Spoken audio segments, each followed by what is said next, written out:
श्री शिवलीलामृत कथासार कथा तिसरी. या अगोदर आपण 2 कथा पाहिलेल्या आहेत. आता आपण तिसरी कथा तिसरा अध्याय पाहणार आहोत. तर आपण आता पाहूया. श्री गणेशाय नमः. हे शिवा, पार्वती परमेश्वरा, भाललोचना ईश्वरा, अर्धनारी नटेश्वरा, गिरीशा, गंगाधरा, निरंजना, तुला नमस्कार असो.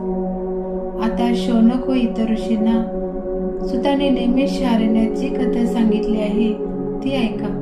इक्ष्वाकू कुळातील मित्रसह नावाचा राजा पृथ्वीवर राज्य करत होता. तो वेदशास्त्रात पारंगत होता, तसाच अतिशय शूर होता. त्याच्या पराक्रमामुळे त्याने पृथ्वी जिंकली होती. त्याला शत्रू राहिला नव्हता. एक दिवस शिकार करण्यासाठी म्हणून लवाजमा घेऊन राजाने अरण्यात प्रवेश केला. हाकाऱ्यांनी हाके घालायला सुरुवात केली. वाघ, कोल्हे, लांडगे, सिंह, हरणे, माकडे, ससे अशी जनावरे घाबरून सैरावैरा पळू लागली. राजाने असंख्य पशूंना यमसदनाला पाठवले. अनेक पाखरांना मारले. राजाने जे हे पशु मारले त्यात एक राक्षस मारला गेला. अतिशय शक्तिशाली असलेल्या त्या राक्षसाला वर्मी बाण लागला आणि तो मरण पावला. राक्षसाचा एक भाऊ दुरूनच त्याच्याकडे बघत होता. दुःखाने त्याचे अंतःकरण भरले होते. मी याचा सूड घेईन अशी त्याने मनात प्रतिज्ञा केली. मनसोक्ती शिकार करून झाल्यावर राजा मित्रसह आपल्या नगरात परत आला. त्या मेलेल्या राक्षसाच्या भावाने मानवाचे रूप घेतले आणि आचार्याचे सोंग घेऊन तो राजाकडे आला. राजाला नम्रपणे नमस्कार करून तो म्हणाला, महाराज, मी पाककलेत निष्णात आहे. मला आपण आपल्याकडे स्वयंपाकी म्हणून कामाला ठेवा. माझे कौशल्य एकदा पाहावे अशी माझी विनंती आहे. राजाने त्याला पाकशाळेत नेमून घेतले. हा आचारी स्वयंपाक चांगलाच करत होता. सर्वजण खुश होते. एकदा काय झाले, वशिष्ठ ऋषी राजाकडे आले. राजाने त्यांचा उत्तम आदर सत्कार केला. पितृतिथी पाहून राजाने गुरु वशिष्ठांना भोजनासाठी खास आमंत्रण दिले. आचार्याचे काम करणाऱ्या राक्षसाला ही संधी चांगली सापडली. त्याने एका माणसाला ठार मारले आणि भाज्यात मिसळून उत्तम स्वयंपाक तयार केला आणि वशिष्ठ मुनींना त्या भाज्या वाढल्या. वशिष्ठ मुनी त्रिकाल ज्ञानी होते. भाज्यांकडे बघताच त्यांच्या लक्षात आले यात नरमास आहे. त्याबरोबर ते फार संतापले व त्यांनी मित्रसह राजाला शाप दिला. हे राजा, मी राक्षस आहे असे तुला वाटले काय? मला आदराने बोलावून नरमास खायला घालायचा तुझा धीर तरी कसा झाला? जा, आता तूच राक्षस हो आणि ज्या ठिकाणी काहीही खायला मिळत नाही अशा ठिकाणी संचार कर. तूच नरमास खा. मित्रसह राजा म्हणाला, गुरु महाराज, मी आपल्याला नरमास कसे वाढेल? शिपाई, तो नवीन आचार्य कुठे आहे? त्याला पकडून माझ्या समोर आणा. सेवकाने धावत पाकशाळेत प्रवेश केला, पण तो नवीन आचारी, तो राक्षस पळून गेला होता. या प्रसंगाने राजाही फार संतापला. आचार्याचा दोष व गुरु वशिष्ठांनी आपल्याला शाप दिला म्हणून राजाला गुरुचाही राग आला आणि गुरुला शाप देण्यासाठी त्याने हातात पाणी घेतले. राजाची पट्टराणी मदयंती जवळच उभी होती. मदयंती राणी अतिशय सुंदर, पतिव्रता आणि हुशार होती. राजाचा हात धरून राणी म्हणाली, नाथ, शिष्याला गुरुला शाप देण्याचा अधिकार नसतो. शिष्याने गुरुला शाप देण्याचे पाप केले तर त्याला नरक यातना सोसाव्या लागतात. महाराज, आपण गुरूंना शाप देऊ नका. राणीचे बोलणे ऐकून राजाचा संताप कमी झाला. तो म्हणाला, सुंदरी, तू बोललीस हे खरे आहे, पण आता या पाण्याचे काय करू? हे जर जमिनीवर टाकले तर माझ्या शापामुळे तप्त झालेले हे पाणी पृथ्वी जाळून टाकेल. आणि राजाने आपल्या पायावरच ते पाणी टाकले. पाय काळे झाले. गुरुच्या शापामुळे राजा राक्षस बनला. त्याचे नाव कल्मषपाद असे पडले. आतापर्यंत गुरु वशिष्ठांनाही खरा प्रकार कळला होता. त्यांचाही राग कमी झाला होता. ते म्हणाले, राजा, माझे शब्द खोटे होणार नाहीत, पण 12 वर्षांनी तू राक्षस योनीतून मुक्त होऊन पुन्हा स्वतःच्या घरी येशील. ऋषी निघून गेले. राजा मित्रसह कल्मषपात राक्षस बनून रानात निघून गेला. त्याला अतिशय भूक लागली होती. रानातले पशु पक्षी मारून खाण्याचा त्याने सपाटा लावला. राक्षस कल्मषपात अवाढव्य शरीराचा होता. कपाळावर शेंदूर फासलेला, मोठे मोठे पांढरे सुळे तोंडाबाहेर आलेले, अतिशय क्रूर चेहरा असलेला राक्षस मिळेल ते प्राणी तोंडात टाकत चालला होता. जाता जाता त्याला 12-13 वर्षाचा एक कोवळा ब्राह्मण आपल्या 9-10 वर्षाच्या नवपरिणीत पत्नीबरोबर खेळण्यात गप्पा मारण्यात दंग झालेला समोरच दिसला. राक्षसाने झडप घालून त्या ब्राह्मण कुमाराला पकडले. त्याची पतिव्रता पत्नी हात जोडून कल्मषपात राक्षसाला म्हणाली, अरे तू मित्रसह राजा आहेस, मी ओळखले आहे तुला.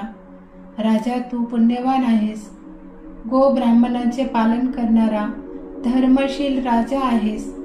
माझ्या पतीला मारू नकोस, मी पदर पसरते. माझ्या पतीला सोडून दे.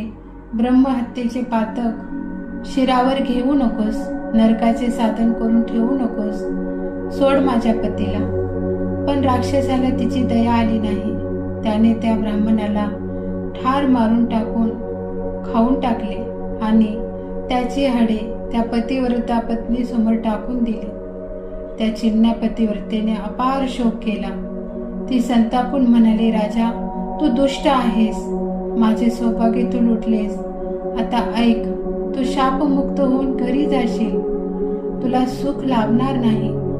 तुझ्या पट्टराणी बरोबर किंवा कोणत्याही स्त्री बरोबर तू रती सुखात दंग होशील. त्याच वेळी तुझा प्राण जाईल. असा शाप देऊन ती ब्राह्मण स्त्री सती गेली. 12 वर्षांनी वशिष्ठ मुनींनी दिलेल्या शापापासून मुक्त होऊन राजा मित्रसह आपल्या नगराला परत गेला. पट्टराणी, मदयंती व इतर स्त्रिया मोठ्या आनंदाने त्याला सामोऱ्या गेल्या. पण राजा दुःखी दिसत होता. मदयंती राणीने राजाला दुःखाचे कारण विचारले. तेव्हा त्याने सारी हकीकत राणीला सांगितली. राणी वंशात हाहाकार माजला. आता वंशवेल वाढणार नव्हता. सर्व सुखे समोर हजर असताना त्यांचा उपभोग घेता येणार नव्हता. मऊ परांची शया आता अग्नीसारखी दाहक बनणार होती. परंतु राणीने आपला शोक आवरून राजाला म्हटले, नाथ, ब्रह्मचर्य पाळून आपल्या प्राणांचे रक्षण करा, पण आम्हाला सोडून जाऊ नका. दिवस चालले होते.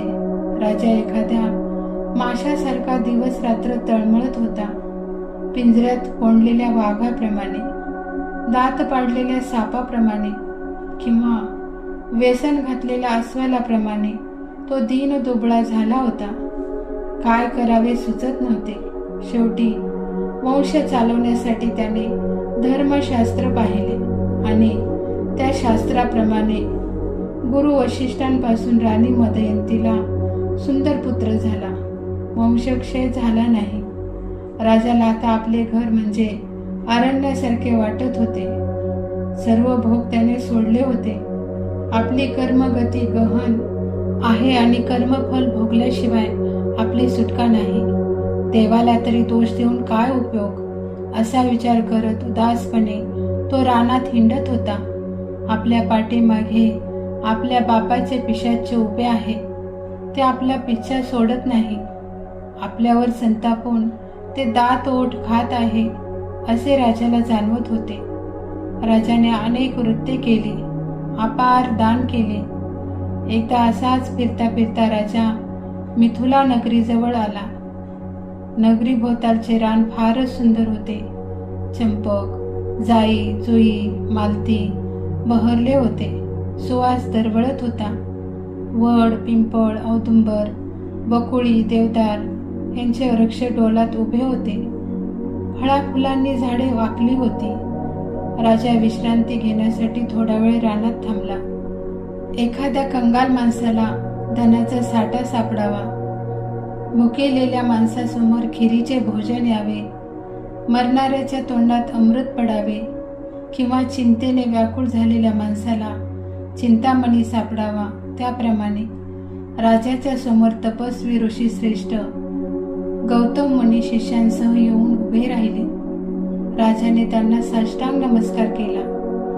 गौतम ऋषींनी राजाला त्याच्या राज्याचे, प्रजेचे कुशल विचारले. राजा नम्रपणे म्हणाला, मुनिराज, आपल्या कृपेने राज्यात आबादी आबाद आहे. सर्वजण आपापले कामे निष्ठेने करत आहेत, पण मी मात्र अभागी आहे. नंतर राजाने आपली सर्व हकीकत गौतम ऋषींना सांगितली. गौतम ऋषी म्हणाले, राजा, मी आत्ताच गोकर्ण क्षेत्रातून आलो आहे. तेथे भगवान शंकर देवी पार्वतीसह ओंकार रूपाने वास्तव्य करत आहेत. भगवान विष्णू सुद्धा इंदिरेसह त्या ठिकाणी तपश्चर्या करत आहेत. तेथील शोभा वर्णन करावयाचे सामर्थ्य माझ्याजवळ नाही, पण सर्व देव तेथे राहत आहेत. सर्व ऋषी तेथे तप करत आहेत. नारद, तुंबर तेथे शिवलीलांचे गायन करत आहेत. ऋषींचा मंत्रघोष सुरू आहे. अप्सरा नृत्य करत आहेत. इंद्र, सूर्य आणि इतर देवदेवता 10 दिशांचे रक्षण करण्यासाठी उभे आहेत. अशा रम्य ठिकाणी श्री शंकर भवानी मातेसह तेथे राहत आहेत. अष्टसिद्धी तेथेच राबत आहेत. राजा, मी सुद्धा तेथेच राहत असतो. इतर क्षेत्रांत लाख वर्षे तपश्चर्या करून जे पुण्य मिळेल ते पुण्य गोकर्ण क्षेत्रात 1 दिवस तप केल्याने मिळते. अमावस्या, संक्रांत, सोमवार किंवा पर्वकाळी तेथे स्नान केले तर सर्व तीर्थात स्नान केल्याचे पुण्य मिळते. रावण, कुंभकर्ण, विभीषण यांनीही पूर्वी येथे अनुष्ठाने केली होती. हे लिंग रावणाने कैलास पर्वतावरून आणले असून गणपतीने त्याची स्थापना केलेली आहे. त्याची कथा अशी आहे. रावणाची आई शिवलिंगाची पूजा केल्याशिवाय तोंडात पाणीही घालत नसे. 5 धान्यांचे पीठ करून ती त्याचे शिवलिंग बनवित असे आणि रावणाचे कल्याण व्हावे म्हणून प्रार्थना करत असे. पण एकदा तिने केलेले लिंग शत्रूंनी समुद्रात नेऊन टाकले. झाले. रावणाच्या आईने अन्न पाणी घ्यायचे बंद केले. त्याबरोबर रावण म्हणाला, आई, तू ह्या साध्या लिंगासाठी उपवास कशाला करतेस? थांब, मी स्वतः कैलास पर्वतावर जातो आणि खरे आत्मलिंग घेऊन येतो. आणि रावणाने तप सुरू केले. शिवलीलांचे गुणवर्णन आपली 10 तोंडे उघडून तो करू लागला. आपले शिर स्वतः तोडून त्यातील शिरांचे तंतू वाद्याला जोडून रावण निष्ठेने शिवाचे गुणगान करत होता. त्याची भक्ती पाहून शंकर प्रसन्न झाले आणि रावणाला म्हणाले, रावणा, मी तुझ्यावर प्रसन्न आहे. काय हवे ते माग. तेव्हा रावण म्हणाला, शंकरा, मला आत्मलिंग द्या आणि या जगात सर्वात सुंदर असलेली स्त्री द्या. भोळा शंकर लगेच तथास्तु म्हणाला आणि कोटी चंद्र सूर्य ज्याच्यावरून ओवाळून टाकावेत असे तेजस्वी आत्मलिंग त्याने रावणाच्या हातात दिले. वेद ज्याची स्तुती करतात, योग्यांना जेथे आराम मिळतो, ज्याने ही सृष्टी निर्माण केली, असे लिंग रावणाच्या हाती आले. लिंग हातात धरून रावण म्हणाला, शंकरा, आता मला सुंदर स्त्री द्या. त्याबरोबर शंकर म्हणाले, देवी, पार्वतीसारखी सुंदर स्त्री जगात कुठेही नाही. तिच्यासारखी तीच. तिची प्रतिमा ब्रह्मदेवालाही पुन्हा करता येणार नाही. तेव्हा तू अपर्णेलाच घेऊन जा. रावणाने शंकराची आज्ञा प्रमाण मानली आणि पार्वतीला खांद्यावर घेऊन रावण निघाला. ते तेजस्वी आत्मलिंग रावणाने उजव्या हातात घेतले होतेच. रावण लंकेकडे निघाला आणि कैलासावर गणेश, कार्तिक स्वामी, नंदी सर्वजण शोकसागरात बुडाले. आपल्या पत्नीला देऊन टाकणाऱ्या भोळ्या सांब सदाशिवाला काय म्हणावे हेच त्यांना कळत नव्हते. इकडे भवानी विष्णूचे स्मरण करत होती. हे विष्णू, हे लक्ष्मीपती, आता तूच मला सोडव. भवानीची प्रार्थना ऐकून वैकुंठातून विष्णूंचे आसन हलले आणि एका ब्राह्मणाचे रूप घेऊन ते रावणासमोर प्रकट झाले. हसत हसत विष्णू रावणाला म्हणाले, हे रावणा, ही असली कुरूप स्त्री तुला कुठे मिळाली आणि तू तिला खांद्यावर बसून घेऊन एवढा कुठे निघाला आहेस? ही कुरूप स्त्री आहे. अरे, ही खुद भवानी आहे, जगत सुंदरी आहे. भगवान शंकरांनीच ही त्रैलोक्य सुंदरी मला देऊन टाकली आहे. वेडा रे वेडा, जरा त्या स्त्रीला खांद्यावरून खाली ठेव आणि तिच्याकडे बघ आणि मग मला सांग. रावणाने खांद्यावरील अपर्णेला खाली ठेवले. देवीने रूप बदलले होते. अत्यंत कुरूप, भुवयाला आठ्या, वृद्ध, गाल बसलेले, दात नाहीत अशी ती म्हातारी पाहून रावण चकित झाला. ब्राह्मण खदाखदा हसत होता. त्यामुळे रावणाने त्या स्त्रीला तेथेच सोडून दिले आणि तो पुन्हा शंकराकडे गेला. भगवान, तुम्ही मला कुरूप, अमंगळ अशी स्त्री अपर्णा म्हणून दिलीत. शोभलं का तुम्हाला? मला का फसवले? तेव्हा शंकर म्हणाले, मी तुला त्रैलोक्य सुंदरी अपर्णाच दिली होती. अरे वेड्या, ती म्हणजेच माया आहे. तू तिला कधीच सांभाळू शकला नसतास. मायेचा पसारा अनंत ब्रह्मांडाहूनही मोठा आहे. इकडे विष्णूंनी पार्वतीला ज्या ठिकाणी रावणाने खाली ठेवले तेथे भद्रकाली देवी म्हणून तिची स्थापना केली. माता म्हणून तिला वंदन केले. शंकराने रावणाची समजूत घातली. नंतर आपल्या अंगाच्या मडीपासून त्यांनी एक सुंदर पुतळी निर्माण केली आणि रावणाला सांगितले, माझा कृपा प्रसाद असलेली ही सुंदरी मंदोदरी या नावाने मयासुराचे पोटी जन्म घेईल. तिच्यासारखी लावण्यवती, सुकुमार, पतिव्रता स्त्री शोधूनही सापडणार नाही. मयासूर मोठ्या आनंदाने तुला मंदोदरी अर्पण करील, विधियुक्त कन्यादान करील आणि एक शक्ती तुला अंधन म्हणून देईल. कोणत्याही बलाढ्य शत्रूवर तू ती शक्ती फेकलीस तर शत्रू जागच्या जागी ठार होईल. तेव्हा तू आता घरी जा. शंकरांनी सांगितल्यामुळे रावण आत्मलिंग घेऊन पुन्हा घरच्या वाटेला लागला. इकडे सर्व देवांनी गजाननाची आराधना सुरू केली होती. ते दिव्य आत्मलिंग रावणाच्या हातून बुद्धी चातुर्याने काढून परत घेऊन ये असे देव गणपतीला विनवत होते. आत्मलिंग देताना भगवान शंकरांनी रावणाला सांगितले होते, हे लिंग तुला जेथे स्थापन करायचे आहे तेथेच खाली ठेव. मध्ये जर कुठे ते खाली ठेवलेस तर ते तेथेच राहील, लक्षात ठेव. रावण हातात शिवलिंग धरून वाट चालला होता, पण आता त्याला थांबावेच लागणार होते. त्याला लघवीला जायचे होते, पण जवळपास कुणीही दिसत नव्हते. इकडे तिकडे पाहता पाहता त्याला गाई चारणारा गुराखी दिसला. त्याच्या जवळ जात रावण म्हणाला, ये जरा वेळ हे लिंग हातात धरून ठेव. खाली ठेवायचे नाही मात्र. मी नाही धरत, माझ्या गाई इकडे तिकडे पळतील. गुराखाचा वेश घेतलेले गजानन म्हणाला, अरे थोडा वेळ धर. किती वेळ लागेल तुम्हाला? मी लघवी करून लगेच येतो. हे पहा, मी तुम्हाला 3 वेळा हाका मारेन आणि तुम्ही आला नाहीत तर हे लिंग खाली ठेवून देईन. रावणाला आता अजिबात धीर निघत नव्हता. त्याने मानेनेच होकार दिला व तो आड बाजूला जाऊन बसला. गजानन म्हणजे शंकराचा लाडका मुलगा, बुद्धीची देवता. हातात आलेले दिवेलिंग तो रावणाला परत थोडेच देणार होता. गजाननाला लांबून रावण दिसत होता. एक घटिका झाली आणि गजाननाने हाक मारली, रावणा, माझ्या काही रानमाळ गेल्या रे, आपले हे लिंग घे. रावणाने हात वर करून त्याला थोडे थांबासे म्हटले. दुसरी घटिका भरली.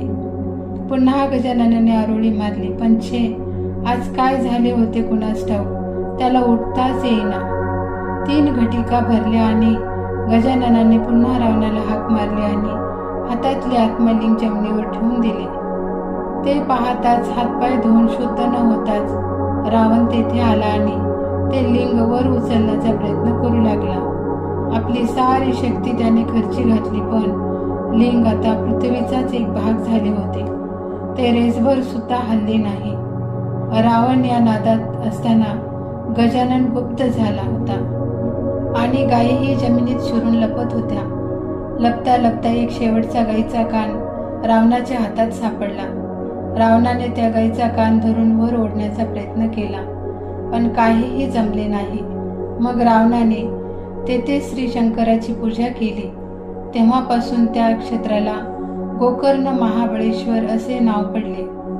नंतर रावणाची आईही रोज तिथे येऊन पूजा करत असे. हे मुख्य आत्मलिंग आहे याची सर्वांना जाणीव होती. त्यामुळे देव, ऋषी, यक्ष, गंधर्व तेथे पूजा करण्यासाठी येत असत. रावणाने आपल्या बंधूसह गोकर्ण महाबळेश्वरला अनुष्ठान केले होते. त्यामुळे त्यांनी देवांना जिंकून आपल्या घरी कामाला लावले होते. पुढे मयासुराने आपली कन्या मंदोदरी रावणाला दिली. एक अमोघ शक्ती ही आनंद दिली. रावणाचा वंश वाढला. त्याला 1,00,000 पुत्र आणि 1,25,00,000 नातू झाले. इंद्रजितासारखा पराक्रमी पुत्र मंदोदरीने दिला होता. अनुष्ठानामुळे त्याला अपार संपत्ती व अपार सत्ता मिळाली होती. राजा, अशा ह्या गोकर्ण महाबळेश्वर क्षेत्राचे वर्णन ब्रह्मदेवालाही करणे शक्य झाले नाही. तिथे मी काय करणार? पण मिथुरेश्वर येथे यज्ञ होणार आहे म्हणून आम्ही घाईघाईने गोकर्ण क्षेत्राहून येत असताना एक अद्भुत गोष्ट पाहिली. काय पाहिले सांगा तरी, मित्रसह राजाने उत्सुकतेने विचारले. आम्ही सर्वजण एका वृक्षाच्या दाट सावलीत बसलो होतो. आमच्यापासून जवळ एक शूद्र स्त्री पडलेली होती. तिला महारोग झाला होता. अंगावर चट्टे उमटले होते. जखमातून किडे वळवळत होते. दुर्गंधी सुटली होती. हातापायाची बोटे झोडून गेली होती. दात पडले होते. कान बहिरे झाले होते. जन्मापासूनच ती आंधळी होती. अंगावर मांस नव्हते. वस्त्राची तिला शुद्धही नव्हती. ती धुळीत लोळत होती. तिच्याकडे बघूनच आम्हाला वाईट वाटत होते. पूर्वजन्मीची पातके तिला छळत होती.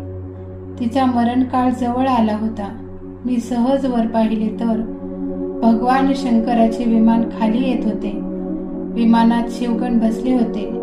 त्यांच्या तेजाने भोवतालचा सारा भाग प्रकाशित झाला होता. अष्टनायिका नृत्य करत होत्या. गाण्याचे मधुर स्वर कानावर पडत होते. विमान खाली आल्यावर मी शिवगणांना विचारले, कोणाचा उद्धार करण्यासाठी आपण आला आहात? शिवदूत म्हणाले, त्या चांडाळ स्त्रीचा. त्या धुळीत लोळत असलेल्या शूद्र स्त्रीला कैलासावर नेण्यासाठी आम्हाला भगवानांनी पाठवले आहे. मला फार आश्चर्य वाटले. मी विचारले, या स्त्रीने मागच्या जन्मात खूप तप केले आहेत का? तेव्हा शिवगण म्हणाले, हिचा पुढे इतिहास ऐक. कैकेयी नावाचा एक ब्राह्मण होता. त्याला सुमित्रा नावाची एक सुंदर मुलगी होती. तिला आपल्या सौंदर्याचा फार गर्व होता. ताठा होता. ती कोणालाही विचारित नसे. सुमित्रा बाल विधवा होती. तारुण्य अवस्थेत आल्यावर तिला ब्रह्मचर्य पाळणे जमले नाही आणि तिने अनेक पुरुषांबरोबर रतिक्रीडा केली. काही दिवस गेले. सुमित्रेला दिवस गेले हे कळताच बापाने तिला घराबाहेर घालवून दिले. फिरता फिरता तिला एक शूद्र तरुण भेटला.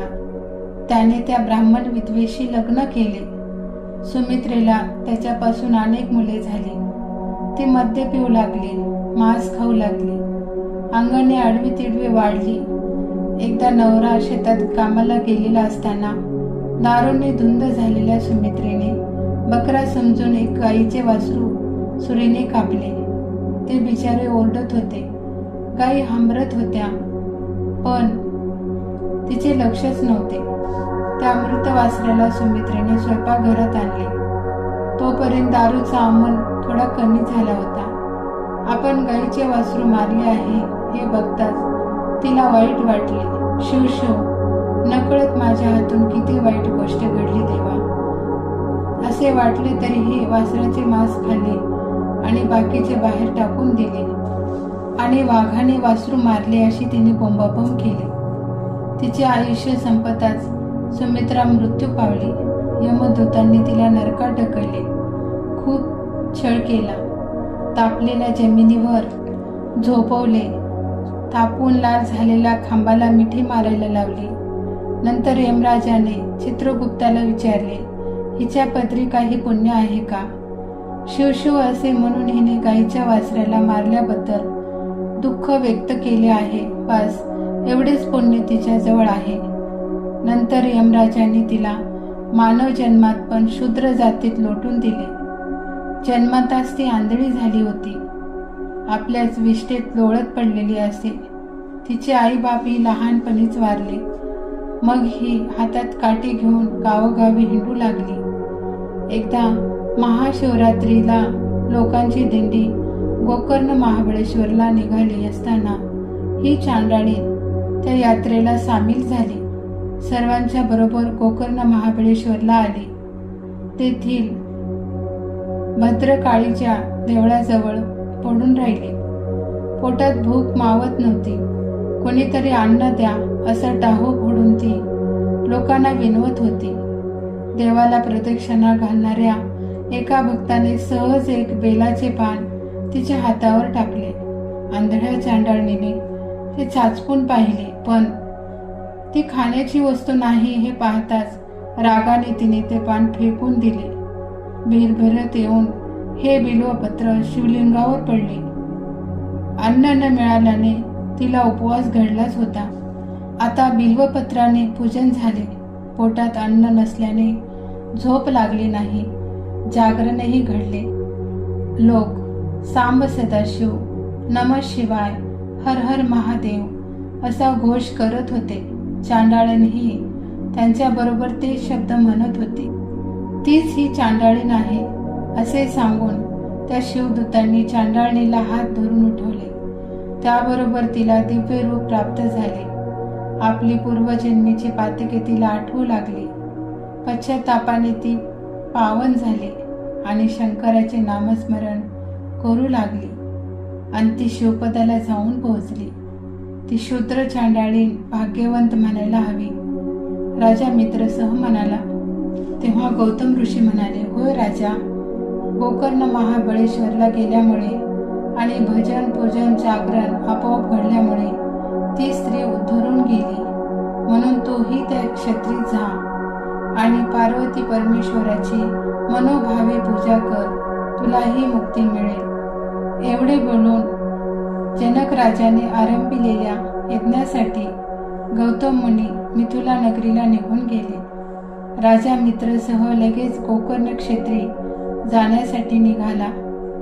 शिवरात्रीला त्याने दिव्य अशा शिवलिंगाची मनोभावे पूजा केली. त्यामुळे शंकर प्रसन्न झाले. शंकरांनी कृपादृष्टीने पाहताच ब्रह्महत्येचे पातक नष्ट झाले. राजा निर्दोष झाला. कैलास पर्वतावरून राजाला नेण्यासाठी विमान आले. विमानात तेजस्वी शिवगण बसलेले होते. सुगंध दरवळत होता. वाद्ये वाजत होती.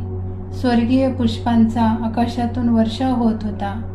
मित्रसह राजाला दिव्य देह प्राप्त झाला आणि त्याला मिरवत मिरवत कैलासावर शिवपदापाशी आणले. श्री शंकराचे दर्शन होताच मित्रसह राजाला मुक्ती मिळाली. तो शंकर स्वरूपात विलीन झाला. असे हे गोकर्ण महाबळेश्वर या क्षेत्राचे महात्म्य आहे. शंकराची कळत न कळत पूजा करणाऱ्यालाही शंकर कधीही विसरत नाहीत. जय जय रघुवीर समर्थ.